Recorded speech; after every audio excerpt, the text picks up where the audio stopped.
Eh, Buenos días, bienvenidos a este taller de actualización del protocolo del Censo Neotropical de Aves Acuáticas. Muchas gracias por asistir. Bueno, este taller va a estar, los facilitadores seremos la profesora Sandra Giner, de la Universidad Central de Venezuela. La profesora Sandra tiene ya mucho tiempo trabajando con aves playeras y ha sido una de las miembros fundadores del censo. Sandra, si quieres pasar la siguiente lámina, por favor. La de bienvenida. Ajá. Gracias. Y bueno, también va a estar Jonathan Miranda, que también ha participado en el censo y es uno de los revisores para eBird Venezuela, así que tiene un manejo bastante importante de lo que son todos los datos de eBird para Venezuela y una buena parte del taller va a ser parte de toda esa información que él nos va a dar sobre eBird. Ajá. Bueno, hablando un poco más en detalle del contenido.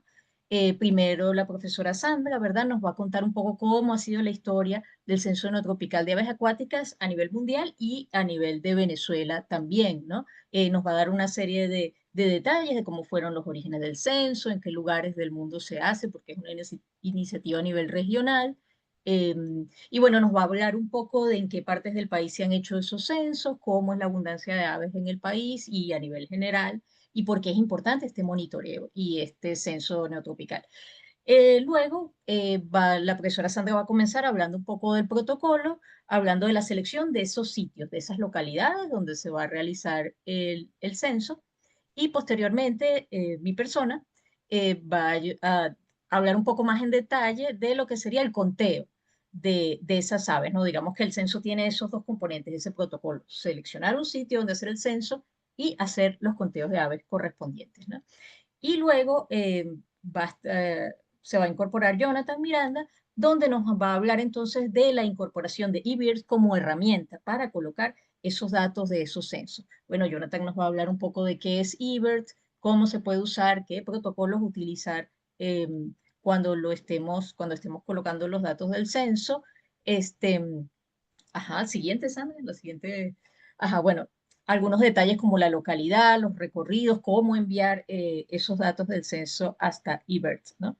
Y luego vamos a hacer las preguntas eh, que se van a hacer a lo largo del chat, ¿no? O sea, no se van a hacer con el micrófono, sino que las vamos a hacer escritas y nosotros con gusto les responderemos.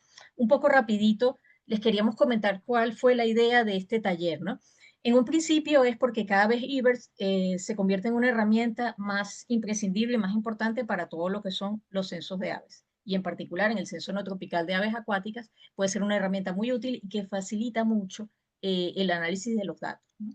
Y por otra parte pensamos que era bueno, digamos, aclarar una serie de puntos importantes en eBirds para los censistas que ya tenían tiempo realizando los censos, pero también nos pareció importante, viendo la cantidad de personas interesadas y registradas, bueno, un poquito hablar más en detalle de lo que era el censo y quizás un poco unas cosas que sean orientativas, ¿no? Para las personas que quieren empezar a, a ser voluntarios o a ser censistas. Así que bueno, sin más que agregar, bueno, bienvenidos a todos una vez más. Muchas gracias por asistir a este taller y bueno, comenzamos con la profesora Sandra Giner. Adelante, Sandra. Hola, buenos días.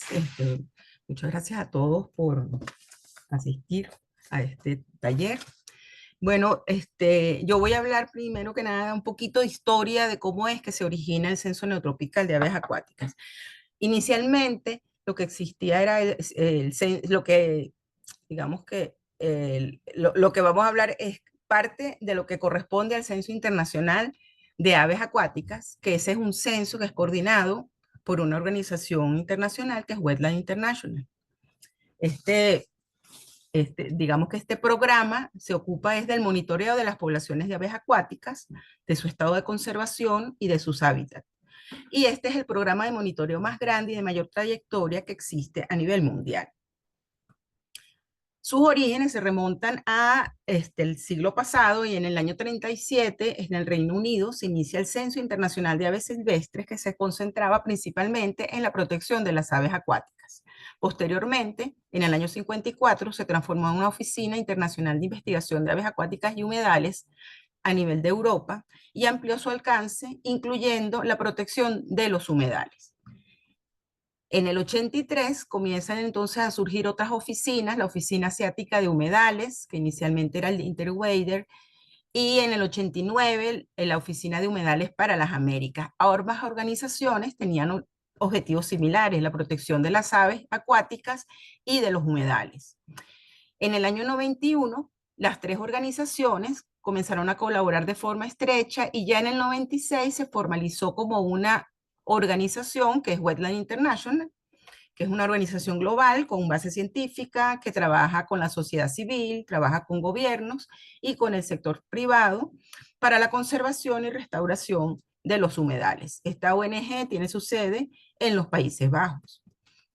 ¿Pero por qué a las aves acuáticas? Bueno, las aves acuáticas son un componente fundamental de los humedales, ya que su presencia, su abundancia y las tendencias en un sitio van a proporcionar información sobre la salud y la calidad de ese humedal.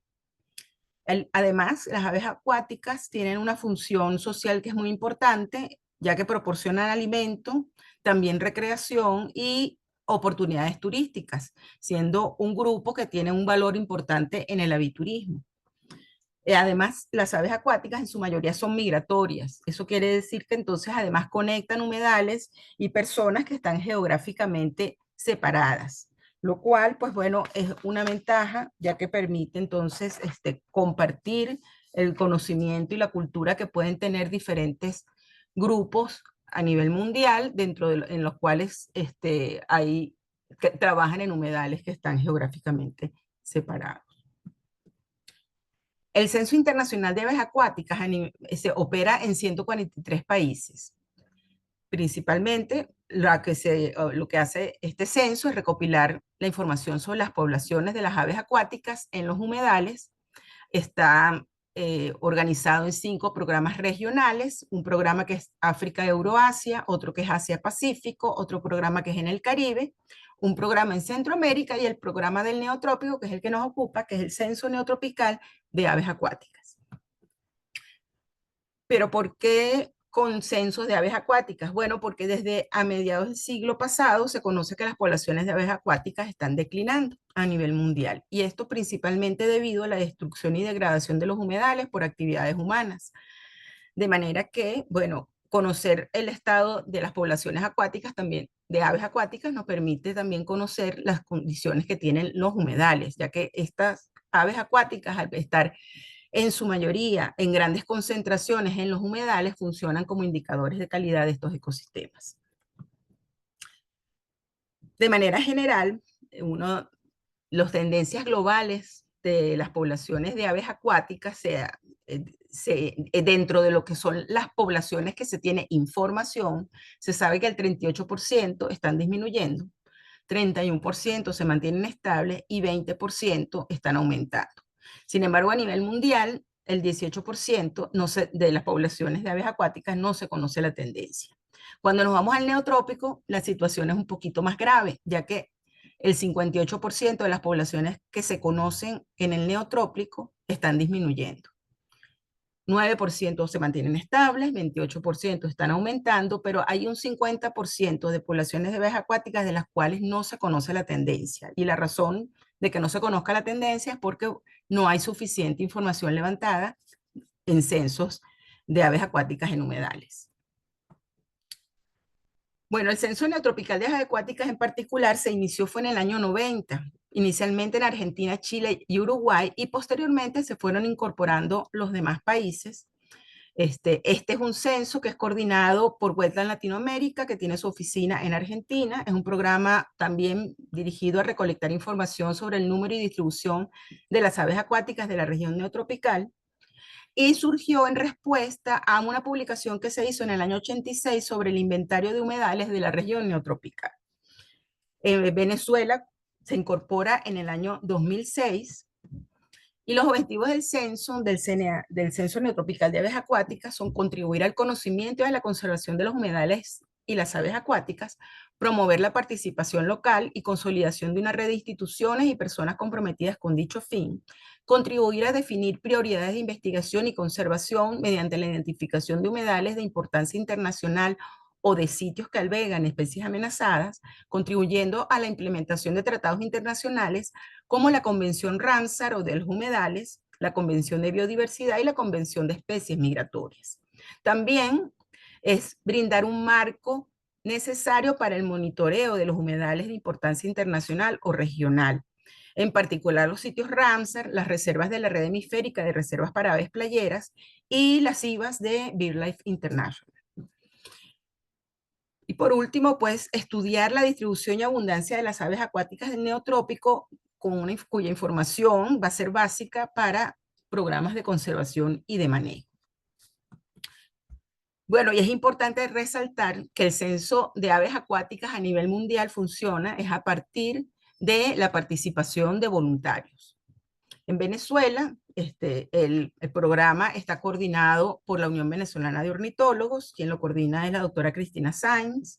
Y bueno, hay una página web de Hugo en la cual se puede ingresar y se puede buscar más información sobre el proyecto. Y está en la revista venezolana de ornitólogos, que está también en esa misma página y la pueden descargar porque es gratuita. Ahí están los informes de todos los censos que se han hecho desde el año 2006.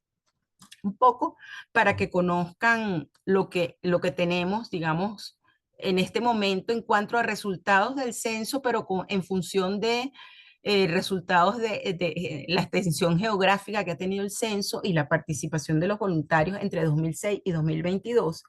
Tenemos 237 sitios que han sido censados por lo menos una vez en 22 estados. Entre el 2006 y 2022 no teníamos participación de los estados Barinas, Trujillo y Táchira. Creo que a partir de 2023 algunos de estos estados se han incorporado. Y bueno, fíjense que la mayoría de los censos se han hecho en humedales costeros. 56% de los sitios están ubicados en las zonas costeras, 44% de los sitios en humedales continentales. Y aquí en el graph, en la figura, pueden ver las localidades donde es que están ubicadas en cada uno de los estados. Tenemos un punto que las coordenadas están malas. Bueno, a nivel de estados, bueno, no, a nivel total, tenemos que se han hecho 996 censos entre 2006 y 2022. Esto es planillas con censos, 996 planillas que tenemos con censos. Y estos censos, el 60% se han hecho perdón, el 60% de los sitios están ubicados en 5 estados, es decir, los estados que han tenido mayor participación han sido Nueva Esparta, Falcón, Zulia, Guárico y Anzoátegui. Después tenemos que 20% de los sitios están ubicados en Miranda, Apure, Lara y Cojedes, y otro 20% de los sitios en 3 estados en donde hay menos de 8 sitios censados. Y bueno, los estados en los cuales no tenemos ningún sitio en este momento. Y bueno, un poco para que vean cómo ha sido la participación temporal, tenemos que entre 2006 y 2022, esta fue la participación en cuanto al número de censos, que son las barras anaranjadas. Fíjense que el primer año tuvimos una participación alrededor de 50 censos, lo cual prácticamente se duplicó al año siguiente y así fue relativamente aumentando hasta el año 2011. A partir de 2012 hay una disminución bastante grande de los censos. Sabemos que hubo muchos factores que intervinieron en esta disminución, desde que incrementos en la gasolina, la situación costosa de salir al campo, también la seguridad afectó en un momento. Y bueno, por supuesto, la pandemia también nos afectó muchísimo y bueno, estamos retomando la búsqueda de la nueva participación de censistas.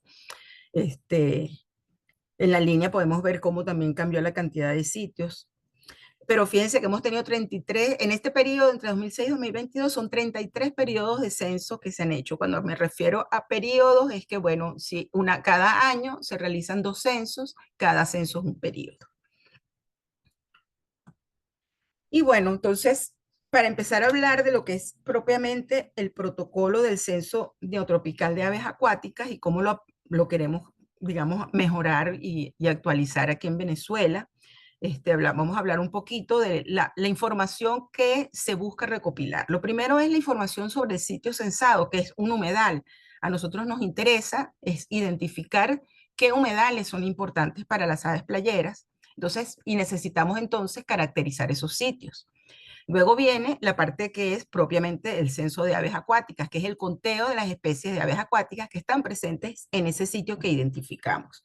Cuando vamos a participar por primera vez y queremos hacer un censo en un sitio que nosotros conocemos porque el sitio es importante por la abundancia de aves acuáticas que hemos observado en el sitio, lo ideal es primero contactar al coordinador del censo, ya que como hay muchos sitios que ya han sido censados, pues hay que verificar que no hay otra persona que va a ir a censar. Si van, la idea es que cada sitio, en cada periodo de censo, se censa una vez.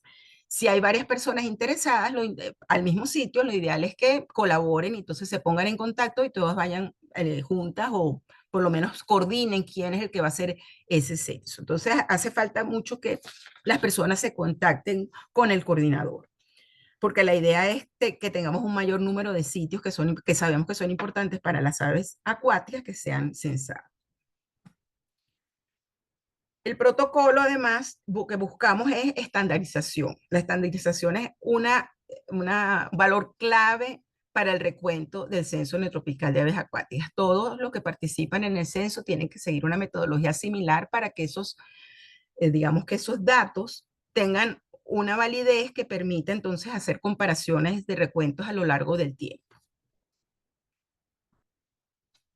Entonces, lo primero es seleccionar el sitio del censo. Y el sitio del censo es un humedal que vamos a identificar, donde podemos hacer el conteo en la totalidad del humedal o en una parte de este, porque obviamente si es un humedal que es muy extenso, el lago de Valencia, por decirlo, por poner un ejemplo, pues bueno, hay que sectorizar. Entonces, probablemente se va a hacer un muestreo en un sector, identificar ese sector y también identificar el esfuerzo que se está haciendo, o bien bien la longitud, si se está haciendo un recorrido o si se está haciendo por puntos, pues la ubicación del punto para que se pueda repetir, sea repetible ese censo, y siempre se puede hacer comparaciones de lo que se ha contado en ese sitio. Todos los tipos de humedales, sean naturales, artificiales, son válidos, incluyen ríos, lagos, embalses, estanques, pantanos de agua dulce, manglares, marismas, arrecifes de coral, los campos de arroz, espejos de agua que están cubiertos por la Convención de Ramsar. O sea, el Ramsar tiene una categorización de los humedales que permite que uno diga, bueno, este es humedal que es válido y, por ejemplo, por poner un ejemplo, una planta de tratamiento puede ser un humedal también, es utilizado por aves acuáticas y también puede ser considerado para el sitio, como un sitio. Entonces, algunas características de los humedales, bueno, son extensiones con una cobertura de agua que puede ser permanente o puede ser intermitente. Los humedales, una de las características que tienen es que son periódicos, tienen estacionalidad y en el año pueden cambiar sus características. Como consecuencia de la inundación, los suelos de los humedales van a estar, pueden estar saturados, lo que origina que sean ecosistemas mixtos entre acuáticos y terrestres. Son lugares donde la capa de agua se encuentra muy cerca de la superficie terrestre.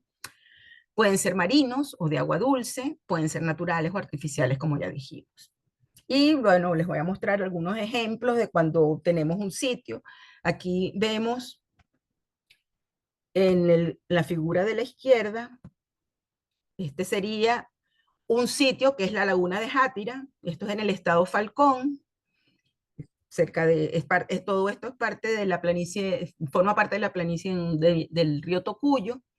Y aquí, por ejemplo, se ha censado Játira a lo largo de una transecta, que es un recorrido por un terraplén que hay paralelo a la laguna. El recorrido que se hace es un recorrido de 3 kilómetros. Entonces, el sitio que se denomina Laguna de Játira, se indica que el recorrido es por un terraplén y se indica también, es importante conocer la distancia de ese recorrido. Otro ejemplo, aquí a la derecha tenemos en el Parque Nacional Morrocoy, un sitio que es Cañón León, en donde, bueno, el recorrido se hace desde el acceso yo hago este censo, entonces yo tengo un acceso desde un punto en donde paso cerca del patio de una casa, llego hasta lo que es propiamente el Caño León, hago un recorrido donde voy censando y llego a un punto en el que llega una laguna que se abre. Y aquí el censo es un censo mixto porque es un censo de recorrido y aquí al finalizar tengo un punto y desde este punto con un telescopio o con binoculares se censa el área que vemos aquí en la laguna, ¿no? Entonces aquí tenemos también un punto de conteo. Este es otro ejemplo, este sería la reserva de la Reserva de Fauna Silvestre de Tucurere en la Ciénaga o de San Juan de los Cayos. Entonces es un recorrido bordeando la laguna de la parte noreste de la laguna y se censa este sitio que sería la laguna o Ciénaga de San Juan de los Cayos.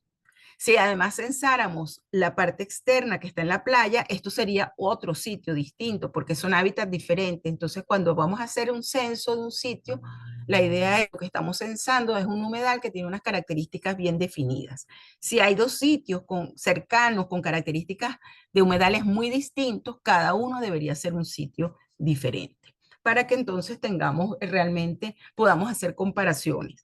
Y siempre debe ser un sitio, este otro, no que en algún momento lleguemos y vamos a poner todos los datos en una sola planilla, no, cada sitio tiene una planilla diferente de conteo. Entonces, una vez que seleccionamos el sitio, tenemos que caracterizarlo. Para eso utilizamos una planilla que debe completarse solamente en el primer censo o si vemos que ha habido un cambio natural o por intervención humana que produzca cambios en el humedal, entonces se vuelve a hacer esa planilla. Es importante el dato de coordenadas geográficas del sitio, ya que la idea es que podamos generar mapas de distribución, hacer análisis espaciales y que cada vez que se repita el censo en ese sitio, el que vaya llegue exactamente al mismo punto del sitio. La planilla que siempre hemos utilizado, la planilla de sitios, que es la planilla, digamos, del Censo Neotropical de Aves Acuáticas, esta es una planilla que no la usa solo Venezuela, es la planilla que utilizan todos los países que participan en el Censo Neotropical de Aves Acuáticas. Entonces, no podemos estar cada país con una planilla distinta, sino que es una planilla porque la idea es que tengamos una caracterización homogénea y para que puedan ser estandarizados los resultados. ¿Qué debemos llenar o qué debe llenar el censista? Bueno, el estado donde hizo el censo, el nombre del sitio o localidad, las coordenadas, preferiblemente coordenadas decimales de lo que estamos pidiendo, y el tipo de hábitat siguiendo las categorías que tiene Ramsar, que son estos que estamos viendo aquí a la derecha, en lo que llama hábitat 1, en donde se define si el sitio es marino costero o es un humedal de agua dulce, es decir, continental, o es un sitio artificial, como por ejemplo los sembradíos, los arrozales, o las camaroneras, las salineras, todos estos serían sitios artificiales que también se pueden hacer conteos de aves. Hábitat 2, que es como una segunda categorización, en donde se describe un poquito mejor si es marino, pero es marino o es estuarino, o dentro de los que son continentales, son lagos, son pantanos, son ríos y así. Y una tercera categorización en donde es una caracterización mucho más fina del hábitat. Lo que hay es que simplemente identificar dentro de estas categorías a cuál corresponde el sitio que estamos censando. Y hay otra serie de características que también se deben llenar. Algunas como por ejemplo la superficie, si no tenemos la superficie de lo que estamos, perdón, la superficie del sitio, del área que estamos censando, porque lo que nos interesa, fíjense, no es la superficie del lago de Valencia, por decir, sino la superficie del sector que vamos a censar. ¿Ok?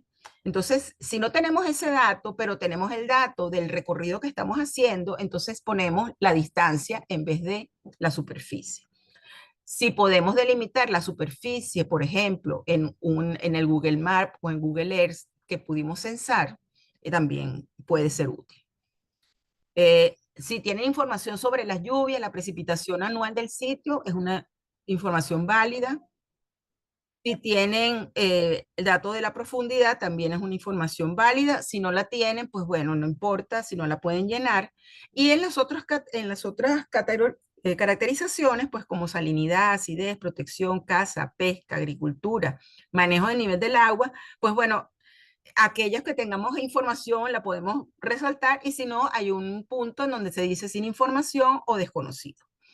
Comentarios, si tienen comentarios del sitio también es muy importante. Fíjense que en esta planilla colocaron laguna costera permanente a causa del nivel freático e impactada por aguas servidas por organismos muy cercanos. Entonces esa información nos permite conocer que el sitio también pudiera tener algo de contaminación y para hacer propuestas de manejo o evaluar qué especies estamos viendo considerando que es un sitio que presenta contaminación.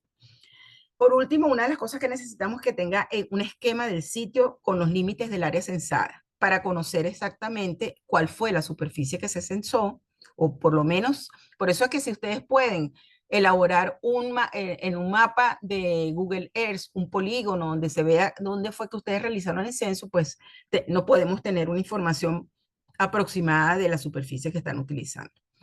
Y bueno, en este momento, esa planilla que vieron antes, que era una planilla que primero se enviaba por correo, después se mandaba por correo electrónico, pues bueno, ahorita estamos generando un formulario para que esa misma información se incorpore en el formulario en línea. Y bueno, más adelante se enviará ese formulario a los censistas que se contacten con el coordinador para que ellos llenen la información de los sitios. Bueno, hasta aquí sería mi parte. Muchas gracias. Cristina viene ahora. Cristina, Cristina, ¿estás allí?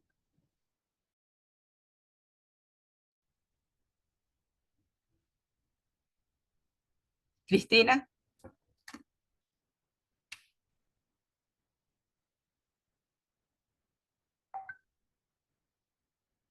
Cristina,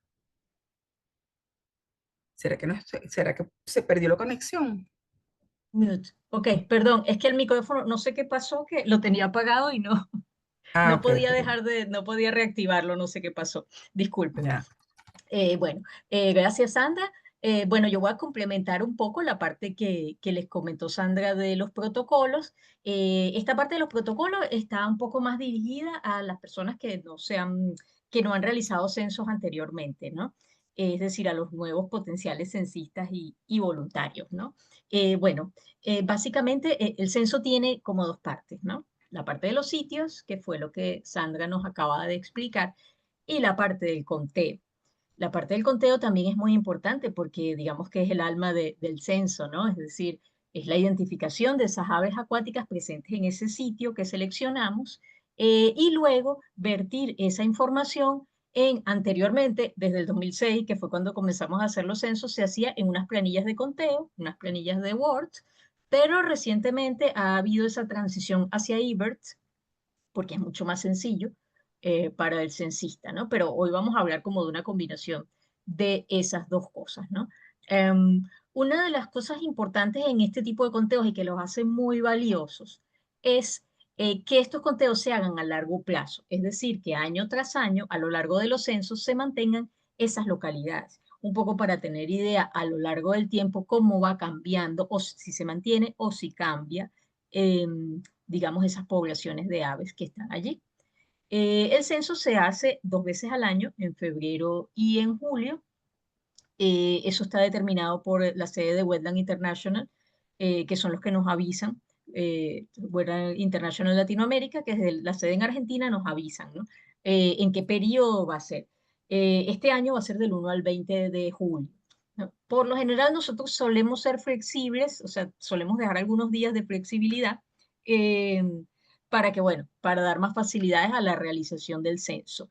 Eh, una duda que a veces surge cuando uno dice del 1 al 20, a veces alguien podría interpretar, bueno, es que del 1 al 20 tengo que ir a hacer censos. No, es decir, dentro del 1 y el 20 de julio se escoge un día para hacer los censos, el día que al censista le convenga mejor. Siguiente, Sandra, por favor. Ujú. Ok, ¿quiénes participan en el censo, no?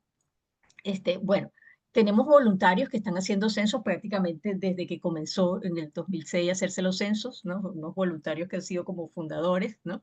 Que están entrenados en la identificación y el conteo de las aves acuáticas, ¿no? Entonces, por eso, si alguien quiere participar en el censo, una de las condiciones es que, bueno, estés entrenado en la identificación y el conteo de las aves. Claro, es necesario siempre generación de relevo. Entonces, bueno, si hay alguien muy motivado en participar, lo ideal es que, bueno, contacten con uno de los, digamos, coordinadores del censo de las diferentes localidades y que entonces, bueno, se puedan ir entrenando con ellos. Pero lo ideal, o sea, la condición sería que la persona que está haciendo el censo o el que está coordinando ese grupo que está haciendo ese censo, porque casi siempre son grupos de más de una o dos personas, bueno, que esa persona sea bastante, que esté bastante entrenada en eso, ¿no? Algo ideal, que sería lo mejor, es que estos censistas estuvieran cerca del sitio de conteo. ¿Por qué? Porque cada vez la logística es más difícil, bueno, conseguir la gasolina, el traslado, es costoso. Por ejemplo, la profesora Sandra ha estado censando el Falcón durante muchísimo tiempo, pero es difícil, digamos, ese traslado. Lo ideal sería que existiesen grupos cerca de esas zonas de conteo que han sido tradicionales en el censo, ¿no? Entre ellos Falcón, Zulia, Anzoátegui, eh, Nueva Esparta.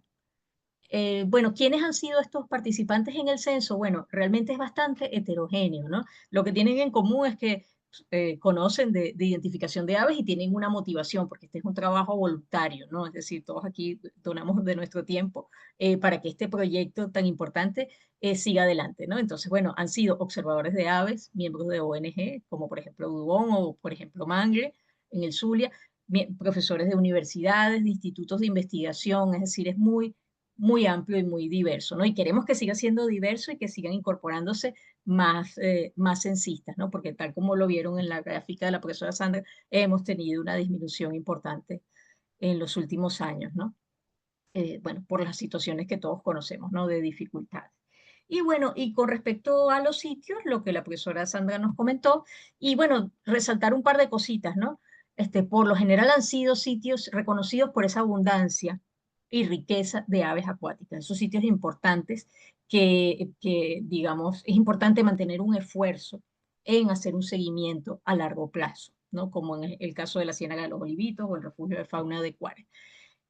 Hay sitios donde lamentablemente tenemos muy pocos censos o no se han hecho censos nunca. El caso de Amazonas y de Bolívar, donde solo se hizo un año, pero prácticamente no tenemos datos. O sea que el vacío de información hacia el sur del Orinoco es muy grande.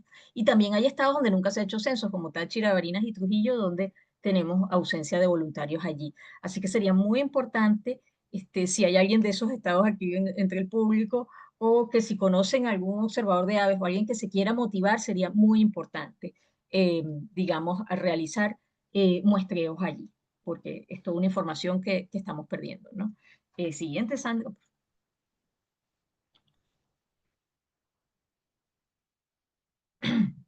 Ajá.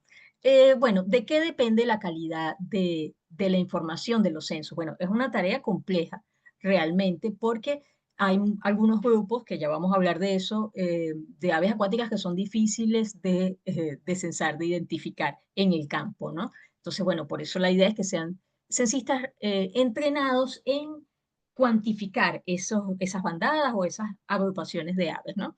Algunas técnicas que se pueden usar para evitar, digamos, errores en los conteos es hacer conteos repetidos, es decir, contar varias veces que estamos viendo en un grupo o que más de una persona esté contando por sitio de manera que dé tiempo, digamos, a que se hagan los conteos en todos los grupos que estamos viendo en ese momento, ¿no? Siguiente. Hay algunos lineamientos generales que en base a la experiencia de estos años hemos ido haciendo, ¿no? Como una serie de aspectos importantes, ¿no? Bueno, lo que ya nos dijo Sandra, definir ese sitio de conteo. Si no se puede censar todo ese sitio o ese humedal, bueno, se selecciona un sector porque a veces no puedes llegar a todo el humedal o lo común es que no puedas censar todo el humedal por una cuestión de tamaño. Lo que les comenté anteriormente, censar los mismos sitios año tras año es importantísimo, es decir, eso sería lo ideal, que una vez que escogemos un sitio, se puede hacer ese monitoreo a lo largo del tiempo, a largo plazo, porque este es un proyecto a largo plazo y de hecho es el proyecto en aves acuáticas de más larga data para Venezuela y para Sudamérica, ¿no? O sea, que estamos hablando de una iniciativa que es muy, muy importante. O sea, cuando nosotros hacemos censos, debemos tener en mente de que es muy importante, o sea, estamos contribuyendo a una iniciativa que puede generar respuestas a cómo es el estado de conservación de los humedales y de las aves acuáticas que son bioindicadores de la salud de un humedal, ¿no? Bueno, si censamos los mismos sitios cada año, es importante que no se junten de repente sitios. Es decir, si escogemos un sitio, un año o varios sitios, digamos, que eso se siga manteniendo como esos sitios por separado, porque hemos tenido casos de que, bueno, de repente por algún error involuntario, porque se olvidó, de repente se unieron todos los sitios en uno solo. Entonces ya no podemos comparar porque tenemos una nueva localidad que resulta que correspondía a varias anteriormente, ¿no? Y en este sentido también es bueno usar siempre el mismo nombre eh, para el sitio, porque a veces hemos tenido problemas de confusiones de una misma localidad que a lo largo de los años ha ido mutando el nombre, ¿no? Y eso genera un poco de confusión. Concentrar los censos en el mismo momento del día, porque claro, no es lo mismo que yo vaya a censar la albúfera de Cuare a las 7 de la mañana a que la vaya a censar a las 12 del día. Es decir, tenemos que ser consistentes porque si no mantenemos esa consistencia de la hora, podemos estar viendo diferencias que a lo mejor se deben a la hora y no a cambios en propiamente dichos, en la abundancia. Bueno, contar todas las aves acuáticas presentes, incluidos los juveniles. Muchos censistas lo que hacen es que colocan una nota, ¿no? Luego de colocar el total, incluidos juveniles y adultos, se pone una nota diciendo cuántos juveniles había. Puede darse el caso de que en un sitio donde es muy abundante o donde son muy abundantes las aves, de repente llega un año y no hay o hay muy pocas, ¿no? Aquí vamos a una parte que es muy importante, que es el cero también es un dato. Es decir, si yo llego a un humedal que usualmente tenía muchas aves y lo encuentro vacío, ese dato es importante. Es decir, hay que colocar que no había aves en la planilla, porque eso nos va a indicar que en ese momento donde se censó no había aves, ¿no? Y el censista puede, digamos, indicar cuáles podrían ser esas razones, ¿no? Que el humedal estaba muy seco o que estaba muy inundado o algún otro factor que esté perturbando, ¿no? Y bueno, lo mismo ocurre si para una misma especie, ¿no? Para una sola especie, si antes se veían grandes aglomeraciones de una especie y de repente se ve muy poco, es bueno tratar de indicar que podría ser. Bueno, anteriormente cuando usábamos la planilla había una lista de aves acuáticas, pero podría darse el punto de que hubiese algún ave que no estaba dentro de la planilla.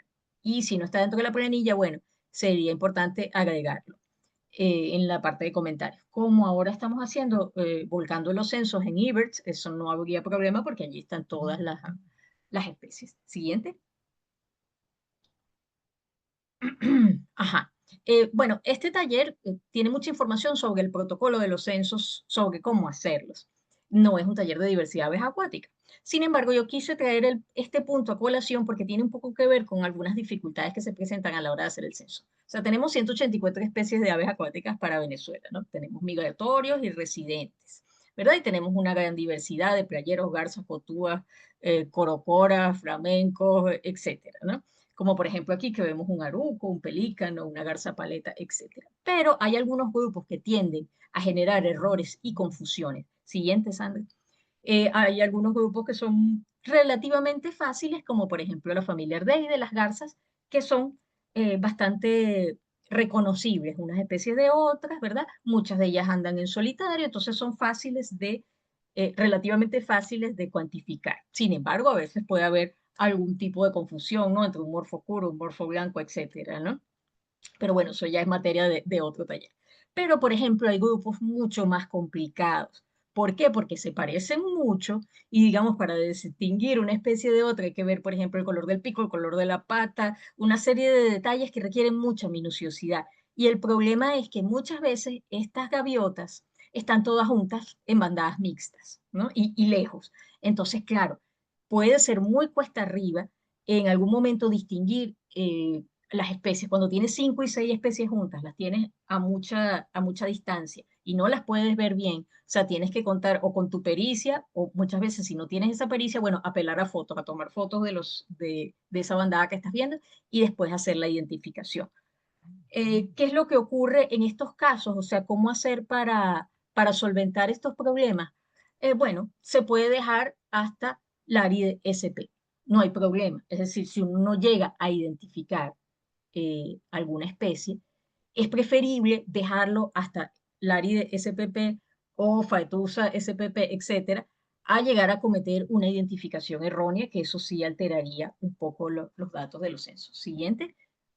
Hay otra familia que es muy compleja de identificar, que es la familia Escolopácide, que son todas estas aves playeras, estas migratorias neárticas, que suelen parecerse mucho unas de otras. Hay algunas muy fáciles de reconocer, como un Numenio phaeopus, por ejemplo, pero hay unas que pueden llegar a ser muy, muy similares y andar en bandadas mixtas, como por ejemplo estos playeritos, ¿no? Calidris pusila, Calidris mauri, Calidris minutilla, pueden llegar a ser muy difíciles de identificar, incluso las tringas también pueden generar confusión.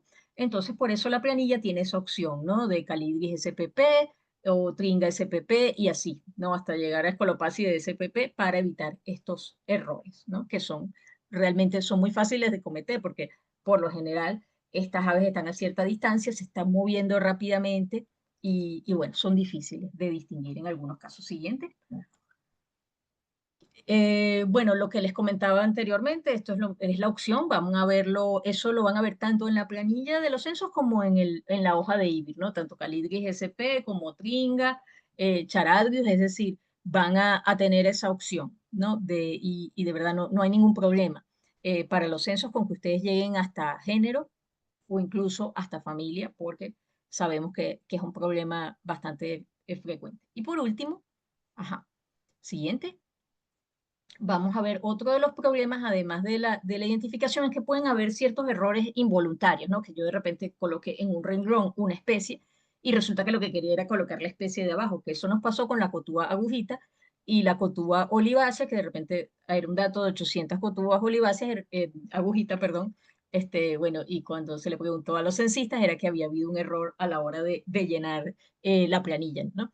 Yo en eso soy escuela vieja, yo les recomendaría a la vez que están llenando su lista de IBERT en el teléfono, les recomendaría que tuvieran un respaldo por si acaso hay algún error. Pero bueno, ese es mi caso, yo soy vieja escuela, yo imagino que hay mucha gente que se siente cómoda con IBER y que bueno, les es suficiente, pero yo se los recomendaría, ¿no? Para evitar futuros errores, ¿no? Porque bueno, son muchas especies, hace sol, uno tiene como que el reflejo y a veces no ves bien, ¿no? Siguiente. Otro problema también es la estimación de las abundancias, ¿no? Porque las aves playeras muchas veces están en bandadas y estas bandadas se están moviendo y pueden ser bandadas de muchísimos individuos. Entonces, bueno, es todo un reto realmente hacer un estimado correcto de esas abundancias, ¿no? Cuando son como estas fotos, son bandadas relativamente pequeñas, el margen de error puede ser más bajo, pero cuando son ya bandadas más grandes y que se están moviendo, el margen de error eh, puede ser alto, ¿no? Un ejercicio puede ser, bueno, estimar rápidamente una bandada pequeña y ver qué tan exactos somos a la hora de esa estimación, ¿no? Siguiente, pero ya cuando vemos bandadas como las de esta foto, que son mucho más difíciles de estimar, bueno, una de las técnicas puede ser entonces hacer un conteo, ¿no? De toda la línea vertical y toda la línea horizontal, digamos, para hacer, y luego multiplicarlo y así tener un estimado un poco más exacto, ¿no? Y después hacer como una extrapolación a lo largo de toda la bandada que estamos viendo. O dividir la bandada en pequeños cuadrados o pequeños rectángulos y contar cuántos individuos hay y luego hacer la multiplicación, ¿no? Porque si no, contarlos de uno en uno puede llevar muchísimos errores porque, bueno, son aves que se están moviendo y eso puede, digamos, llevar a un error, pero es algo normal, ¿no? Que entre un 10 y 20% tengamos un error. La siguiente, Sandra, un poco aquí vamos a ver ya lo que es la planilla anterior que hemos venido usando a lo largo de todos estos años de censo y que ahora va a ser sustituida por IBERT.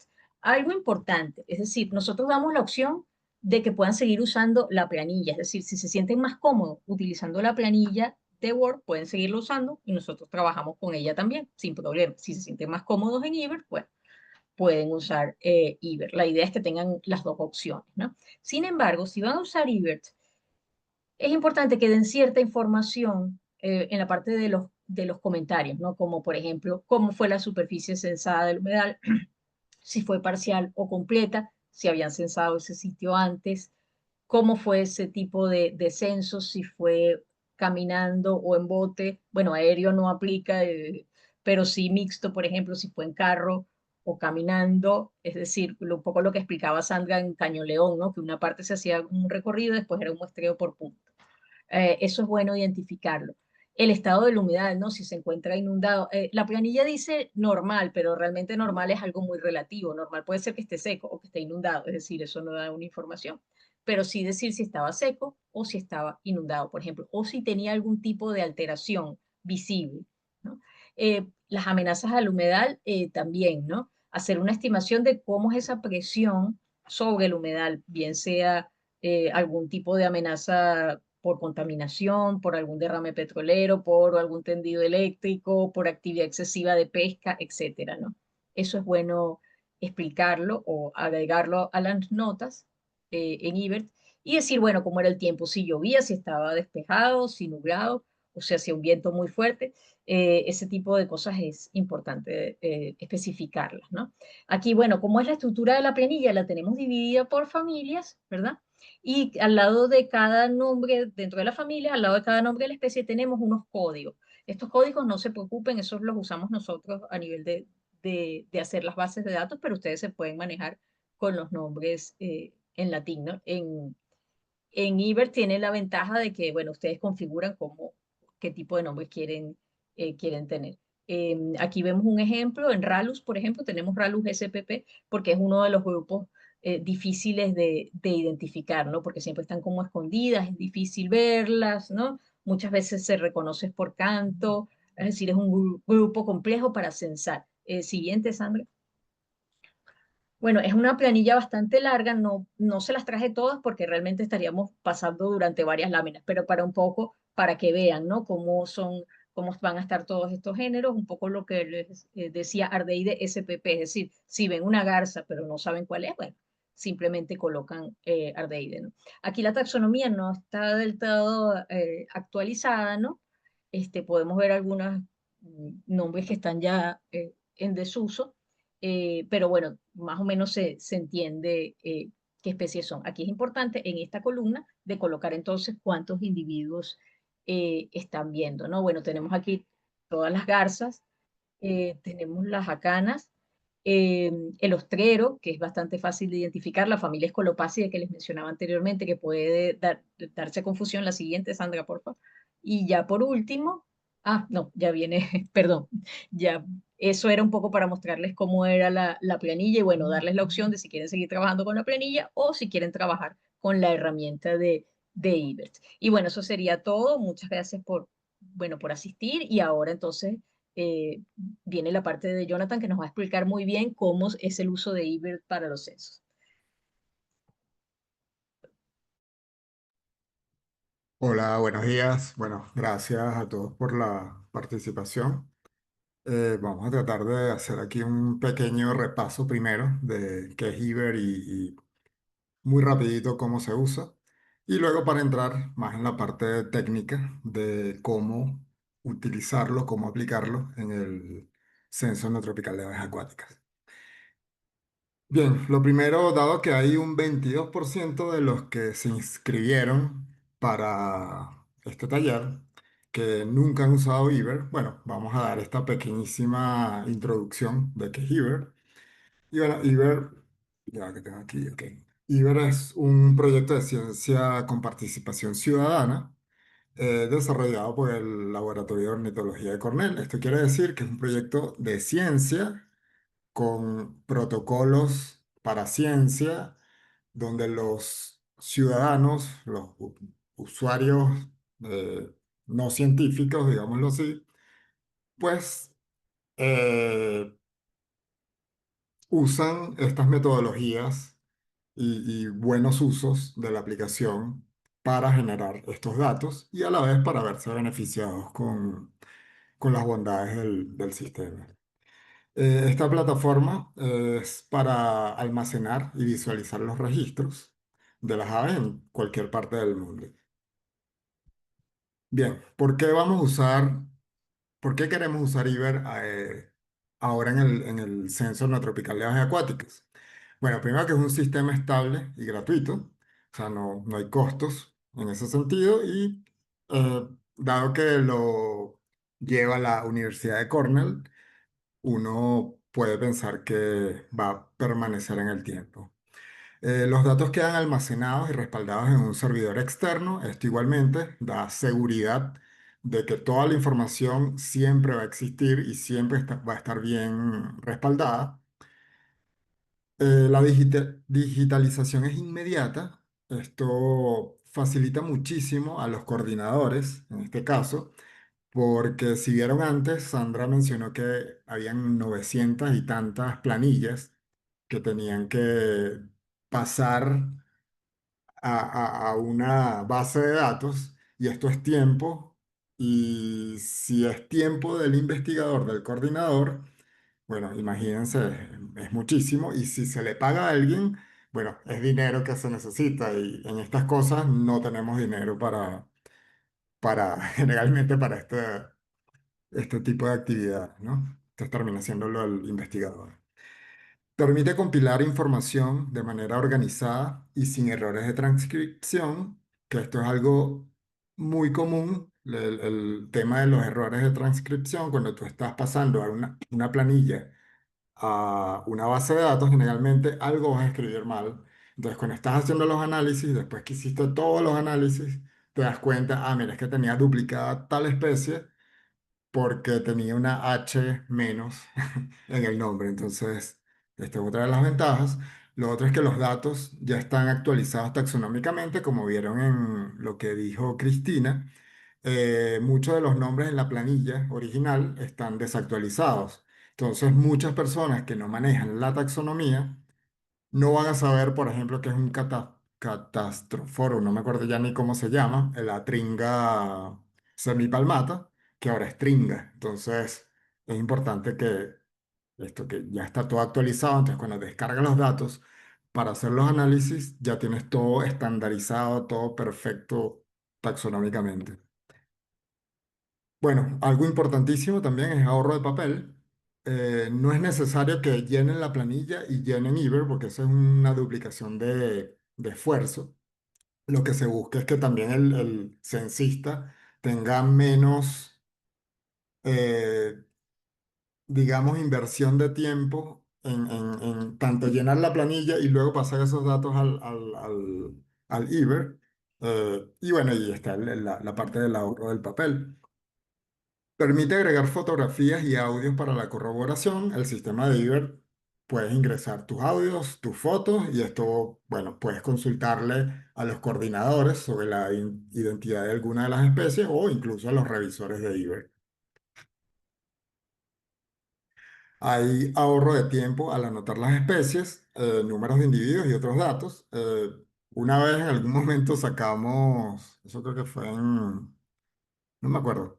Sacamos el tiempo que uno tardaba anotando versus el tiempo, o sea, anotando en papel versus el tiempo que uno anotaba en Iber y era algo así como el 3 veces más anotar a lápiz o en papel las especies que hacerlo directamente con la aplicación.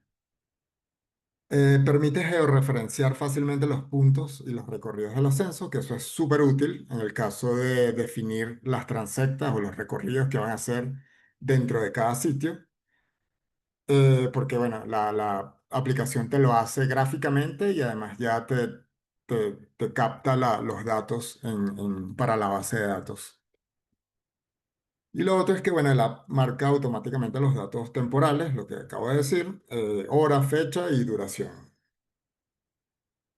Ahora, para los 22% que son nuevos en Iber, bueno, para abrir, lo primero que tienes que hacer es crear tu cuenta, baja a esta dirección que está ahí en el punto uno, luego simplemente darle clic a crear la cuenta, ahí básicamente va a pedir, eh, bueno, un usuario, un nombre, y una contraseña y un email y listo. Es simplemente crear la cuenta y ya, tal cual como se crea una cuenta de correo, de Facebook, de Instagram, etcétera. Ahora, Ever uno lo puede dividir en dos, ¿no? Tienes por una parte, tienes la página web, que es donde generalmente haces puedes hacer las listas, pero siempre con internet. Y también puedes consultar datos, siempre con internet. Ahora, está la parte de la aplicación. La aplicación, cabe destacar que existe desde 2015. Antes de 2015 no contábamos con eso y eso ha sido súper útil para la toma de datos en campo, porque antes uno tenía que hacer la lista a papel y pasarla a Iber, y era un fastidio realmente. Después de 2015, bueno, apareció la aplicación y uno lo hace ya directamente sin hacer doble esfuerzo. Estas listas se hacen si no tienes internet en el sitio donde estás censando, eso no importa, porque la aplicación lo que te hace es que te genere una lista offline tomando en cuenta el GPS siempre está funcionando, no importa que no haya internet, él toma, él captura los datos del satélite y te coloca la ubicación en esta lista que estás haciendo, que posteriormente cuando tengas conexión, wifi o lo que sea, o datos celulares, la envías tranquilamente para que ya quede registrada. Marca los recorridos, igual, como acabo de decir, sin internet, él va haciendo el recorrido con el GPS, por lo tanto, no hace falta tener internet. Y también te permite, pero con internet, consultar algunos datos dentro de la aplicación, pero esto no nos concierne mucho para lo que vamos a estar hablando. Ok, uso rápido y tips para el uso de la aplicación. Las consideraciones previas es asegurarse que el GPS de tu teléfono esté activado, que a veces hay gente que lo desactiva. No importa si no hay cobertura de teléfono, como ya dije, la aplicación funciona sin cobertura porque tiene una serie de paquetes específicos para el país y para cada región, de manera que los datos están offline en todo momento.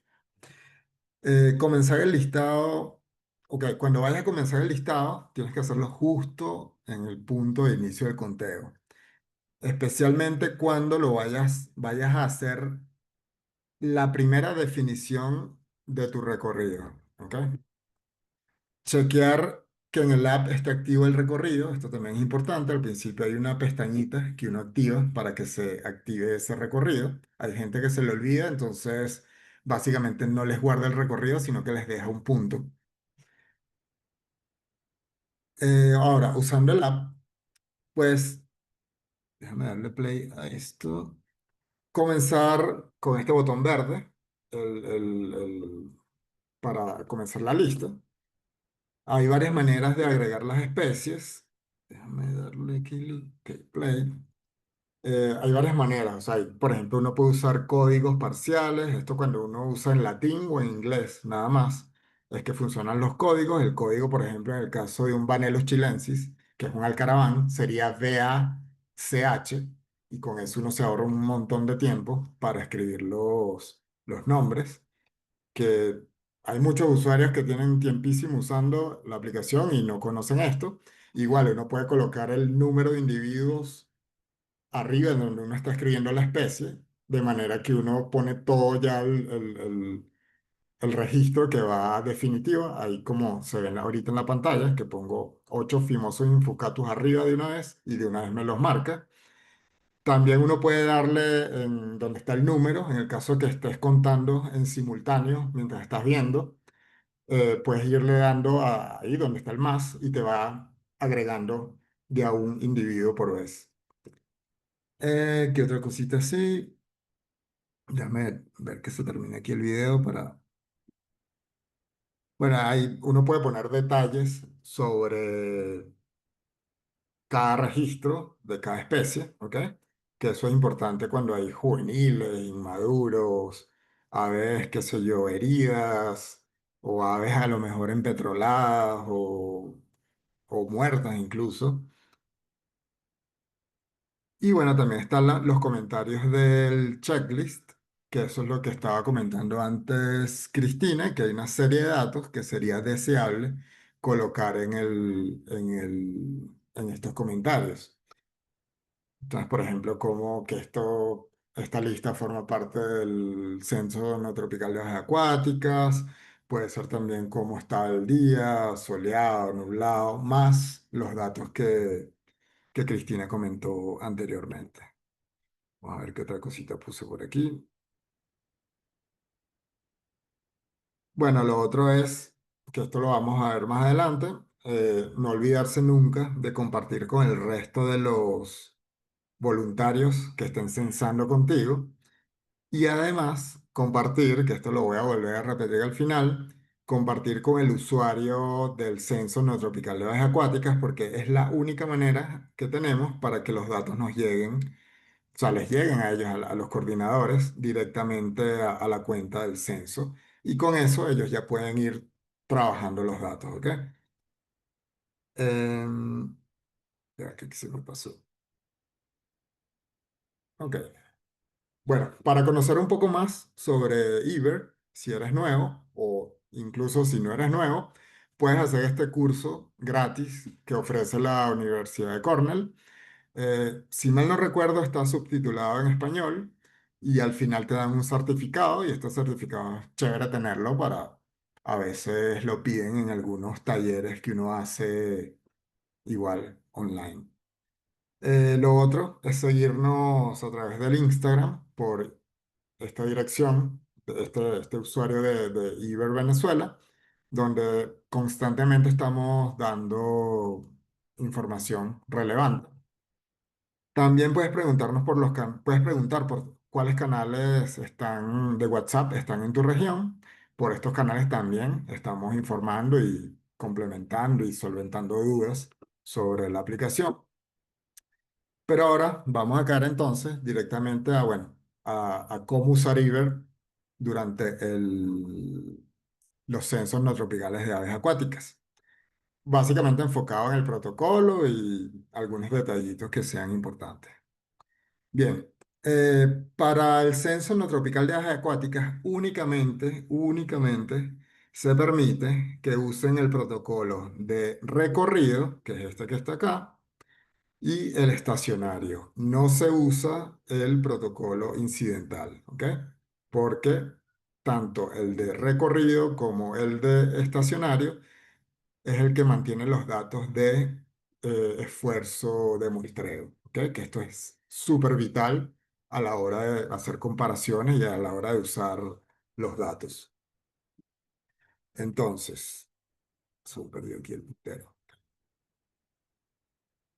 Con desplazamiento, el propósito principal cuando lo estás usando es que en ese momento estás viendo aves, no es que ibas por la carretera y de repente se te cruzó un ave y la notaste, no, esto es que te paraste y comenzaste a hacer una lista buscando aves, ¿ok?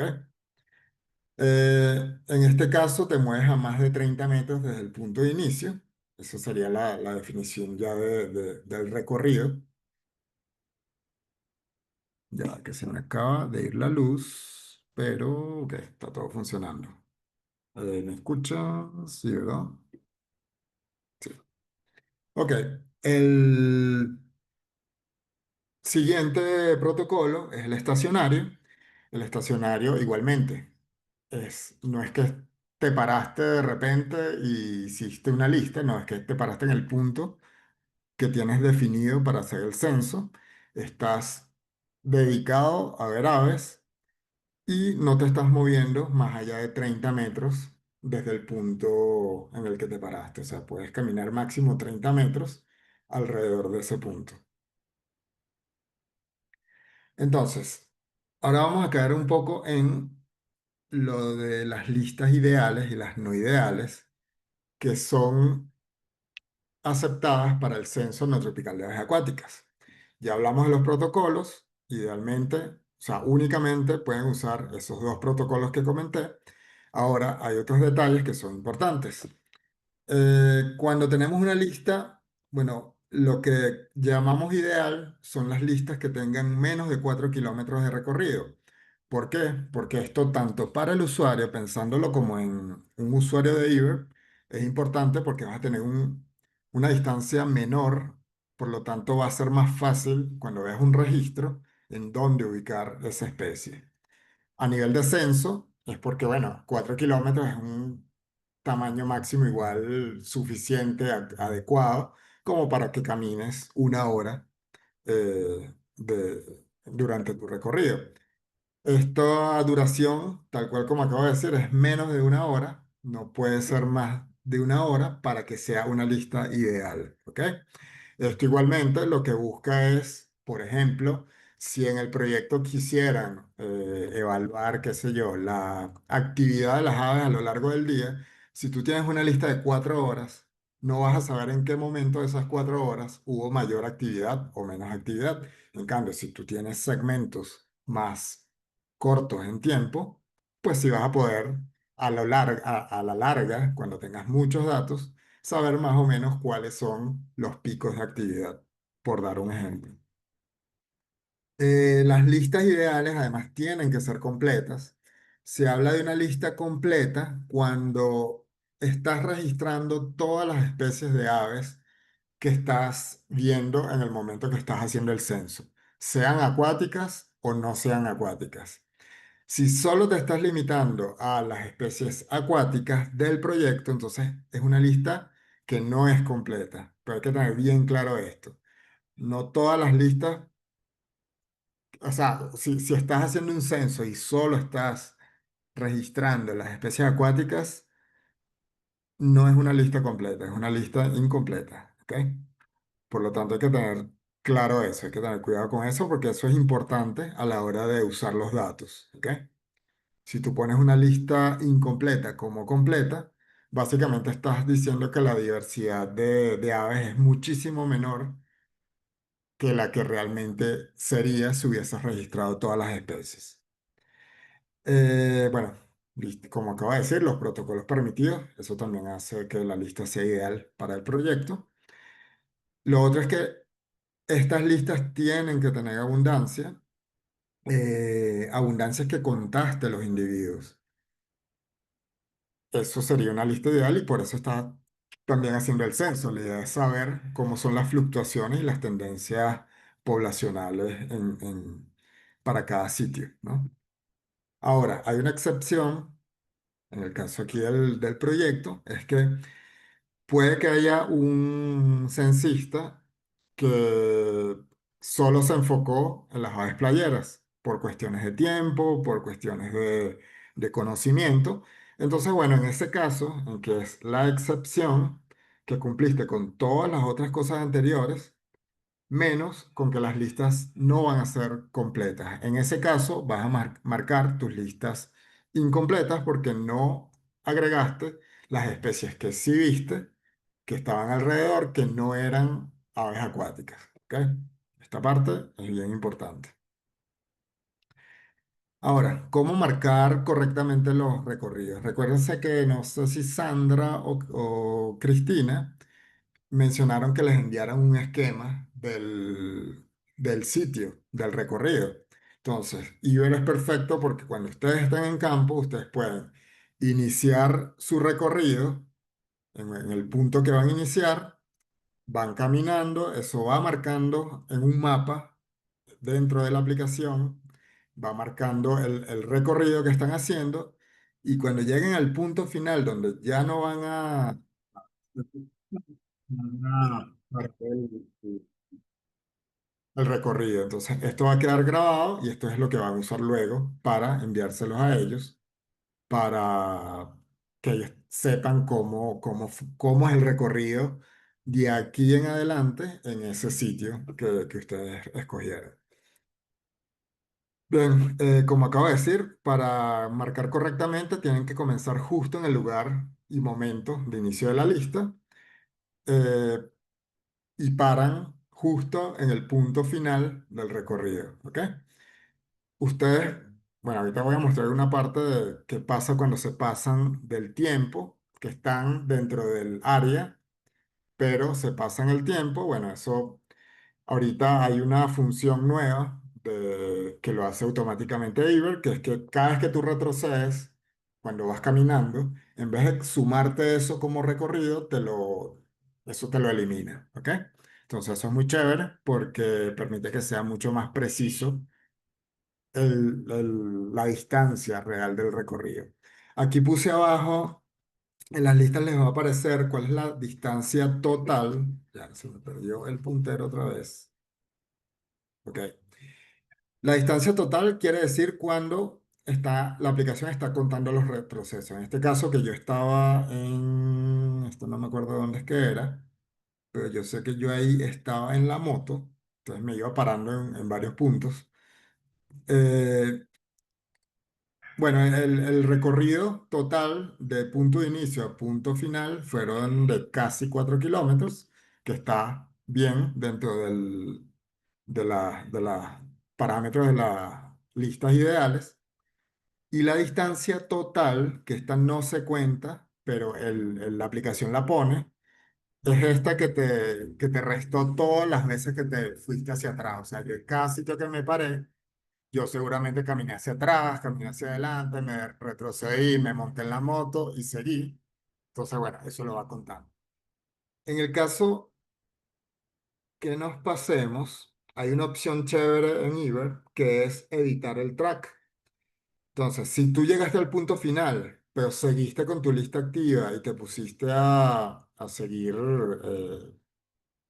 contando o se te olvidó para la lista y te fuiste al otro sitio, bueno, puedes usar esta opción en la cual vas retrocediendo hasta que llegues al punto inicial, perdón, hasta el punto final donde quieres parar tu lista, ¿ok? Este que se está moviendo es el punto final, ¿ok?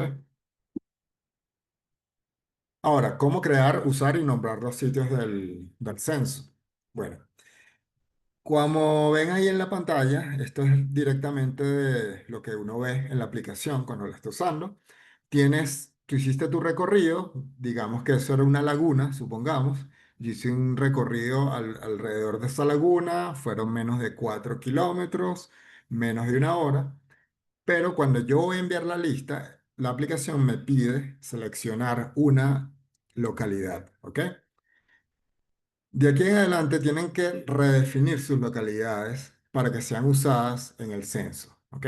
Entonces, cuando están en esta pantalla de la aplicación, puede que les aparezca varios puntos que son localidades. Una es, por ejemplo, este hotspot que está creado en este sitio, en este caso es allá en Casa María, que ese no lo van a usar. ¿Ok? Porque para el proyecto no vamos a usar hotspot, vamos a usar solo las localidades específicas que ustedes van a ir creando de aquí en adelante.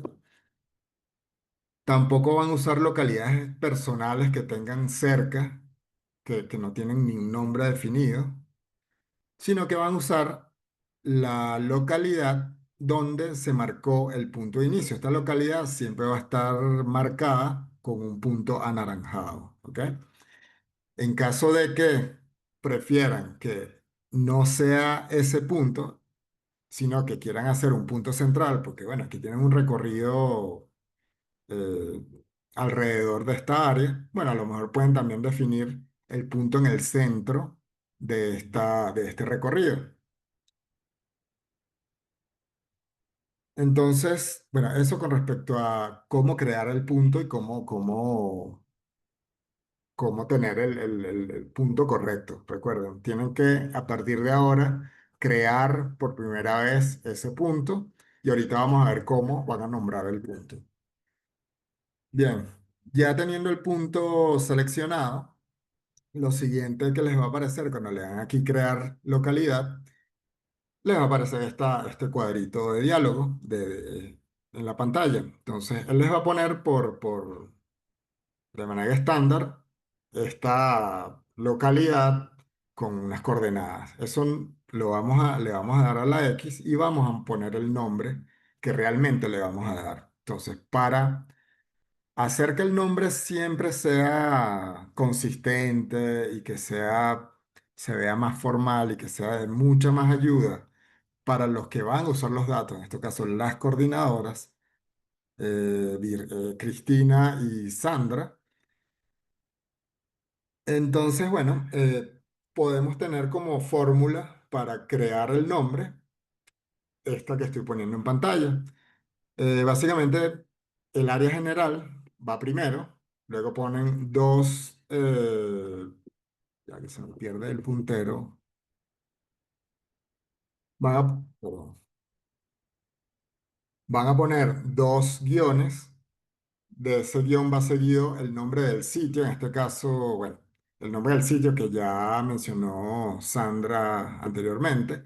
Luego, esto que yo pongo aquí, o sea, viene luego el recorrido o la transecta, que va, antes se le coloca un guioncito, y luego van a poner una coma y van a poner censo no tropical de aves acuáticas, así abreviado, de manera que cuando ustedes estén nuevamente en el mismo sitio en el siguiente año, ustedes puedan saber que esta fue la localidad que ustedes crearon para el censo, porque recuerden que es muy importante la estandarización y la estandarización incluye que el recorrido siempre sea el mismo, ¿ok? Entonces, un ejemplo, en este caso, allá en el santuario de Casa María, bueno, la localidad grande, el área general, es refugio de fauna de Palmichal, que es porque eso está colindando con el refugio, perdón, reserva forestal de Palmichal. Ponen sus dos guiones, luego ponen santuario, porque esta es la porción que tiene la Posada Casa María, que colinda con el refugio, la reserva forestal. Luego ponen un guión específico del sitio que estuvieron censando. En este caso fueron las caminerías que están alrededor del santuario. Y luego la coma para agregar, en este caso obviamente no es un censo no tropical de aves acuáticas, pero lo puse como ejemplo, colocan las siglas del censo no tropical de aves acuáticas. Bueno, esto ya una vez lo tienen así, lo salvan y esto se da a partir de ahora la localidad que van a usar siempre que vayan a hacer ese mismo recorrido para el censo no tropical de aves acuáticas. Ok, ahora, una última parte importante es que todas las listas, como dije antes, para que lleguen al proyecto, tienen que compartirla a este usuario que es muy facilito, CNAA-Hugo, ¿ok?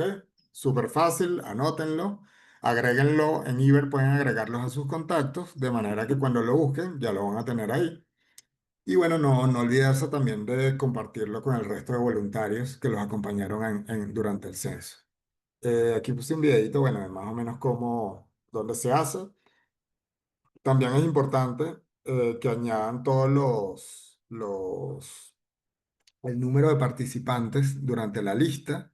Eso es súper importante. Luego van, seleccionan a las personas que los acompañaron. Obviamente ahí estoy poniendo cualquier persona para que vean cómo se hace. Eh, un poquito lento esto. Bueno, ahí en ese caso tiene que coincidir el número de usuarios que metieron con el número de personas participantes.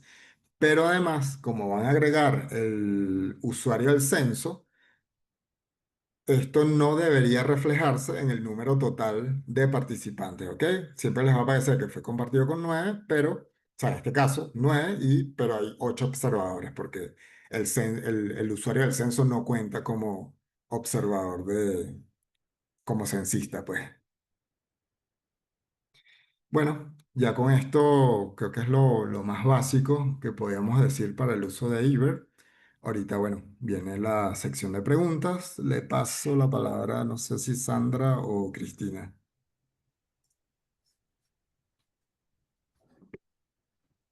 Sandra, Cristina. Buenas, hola. No sé si me escuchan. ¿Me escuchan? Sí. Bueno, muchas gracias a todos los participantes. Se abre el periodo de preguntas, pero las preguntas, por favor, por el chat. No vamos a tener abiertos micrófonos para que sea más ágil y podamos responder rápidamente. Por aquí había una pregunta que quizás la pregunta es contigo, Jonathan. Conteo en auto, ¿cuáles son las consideraciones adecuadas en tiempo y distancia? Ah, ¿cómo, cómo? No, no entendí la pregunta. Si hago el conteo en auto, ¿cuáles serían las consideraciones adecuadas en tiempo y distancia? Sí, ok. Igual, toda lista la hagas en un barco, en una lancha, en un kayak, en bicicleta, vehículo, moto, cualquier tipo de manera que estés haciendo una lista con recorrido, no debe exceder los 4 kilómetros y no debe exceder la hora. Generalmente cuando uno va en vehículo, yo pensaría que lo ideal es realmente que ahí hagan varios puntos y no un recorrido continuo, porque generalmente cuando mientras vas manejando y vas bien y vas, no vas viendo del todo porque puedes chocar o hacer algo malo a alguien, entonces lo ideal es que sea por puntos realmente. O sea, definir varios puntos a lo largo de ese, sí, de esa ruta que tienen y hacer ahí un censo por cada punto. Sería lo ideal realmente. Otra pregunta que hay, Jonathan, es una consulta. ¿Hay alguna manera de extraer el track que recorrí en IBIR para el censo? Pueden hacer una captura de pantalla simplemente. O sea, hacer una captura de pantalla y eso es lo que les envían a ustedes en las planillas, ¿no? Igual, el proyecto, a través del usuario del proyecto, van a tener ahí ya la información realmente. Entonces, habría que pensárselo si realmente hace falta que el usuario les envíen a ustedes los tracks, la captura de pantalla. Habría que pensarlo, ¿no?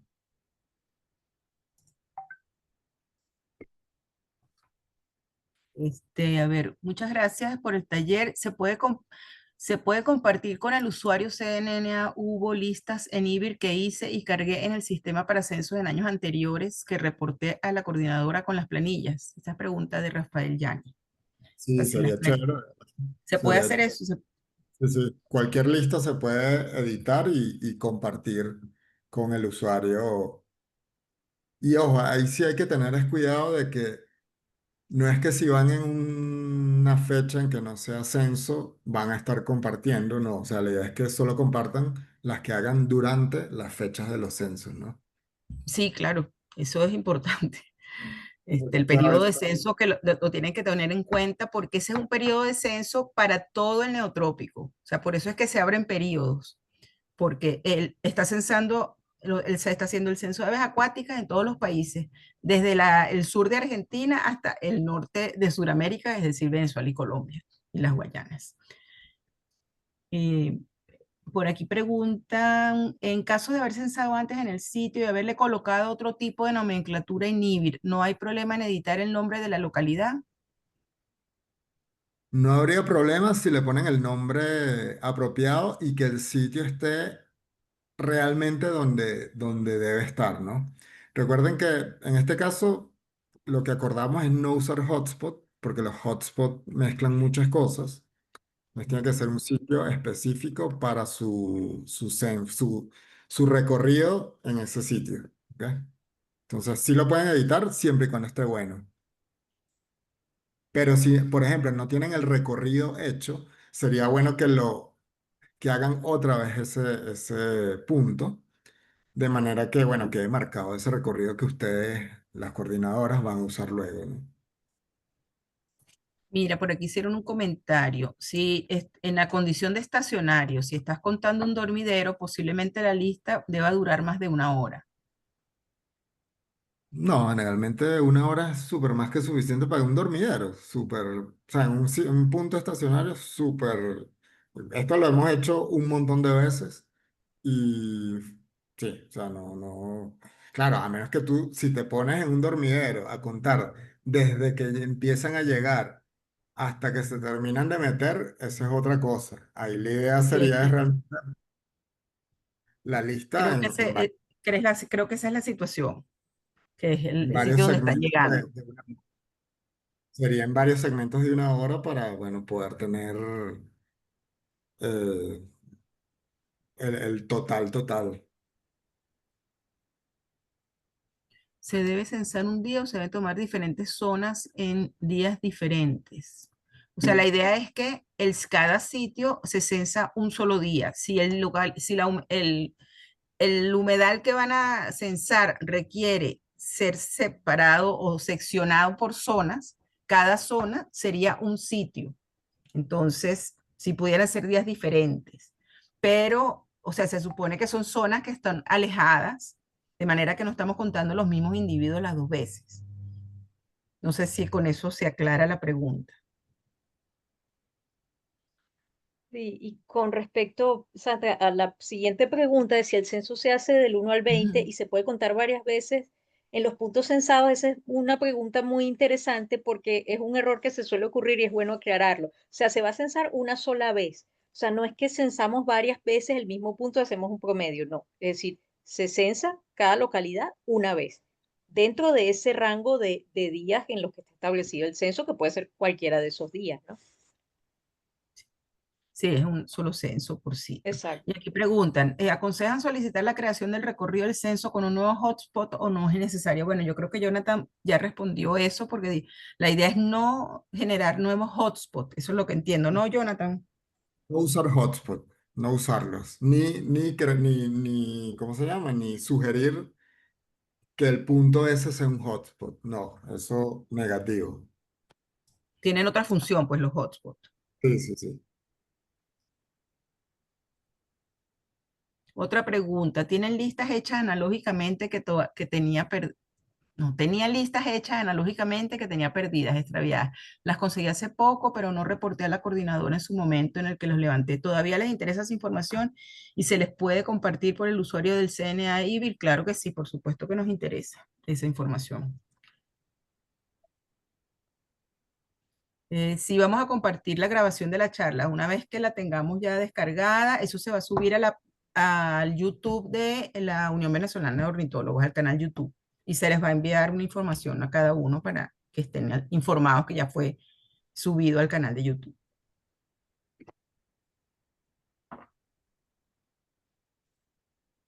No hay más preguntas por los momentos. Sí, yo quería hacer un comentario, Sandra, con respecto a varias ¿Sí? preguntas que se fueron haciendo a lo largo de la charla, que hubo varias preguntas sobre los coordinadores regionales o de cada estado, ¿no? O sea, lamentablemente no somos tantos como para tener coordinadores por estado, o sea, lo estoy coordinando, hay una coordinadora nacional que soy yo, y la idea es, bueno, centralizar todas esas dudas y esa información, me escriben a mí a través del correo del Censo No Tropical de Aves Acuáticas o a mi correo personal, y bueno, y allí vamos como reorganizando todo, ¿no? Y los voy orientando hacia qué zonas pueden censar, etcétera, ¿no? O cualquier información que requieran del censo.